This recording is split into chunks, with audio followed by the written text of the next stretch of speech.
ઉભરા શું હતું ભાઈ? જાલમસિંહ ના ઘરે 2 દાડા પહેલા હપ્તો લેવા આવ્યો તું જ હતું ને? હોવા હું જ હતો. આપે જ ના આપે? ચેક આલે તો પણ બાઉન્સ થઈ જાય. એ તો મને ખબર જ હતી. આ જેવા કેટલાય ધક્કા ખાય. પણ આજ તો ધક્કો નહીં ખાવાનો. આજ તો ગમે તે થાય, આજ તો હપ્તો લઈને જ જવાનું.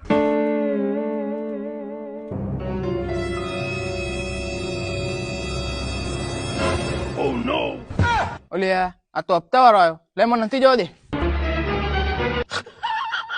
ઘરે તો કોઈ દેખાતું નહીં. ક્યાં ગયા હશે? આજ તો ગમે તે થઈ જાય, હપ્તો લઈને જ જવાનું. પેલી વખત જાલમસિંહ મને છેતરી ગયા, પણ આજ તો ગમે તે થઈ જાય, પૈસા લીધા વગર જવાનું નહીં એટલે નહીં. કોઈ હા ઘરે? કોઈ ઘરે લાગતું હોય નહીં. બેહવા દે કડીક બાપા. થોડી વાર રાહ જોવા આવો તો. એમની થોડા ફાઇનાન્સમાં લાગ્યા છે. હપ્તો કઢાવતા સારી રીતે આવડે. મને વેચી એટલે ₹1,00,000 આવી જ જવાના. અમારો હપ્તો ભરાઈ જશે.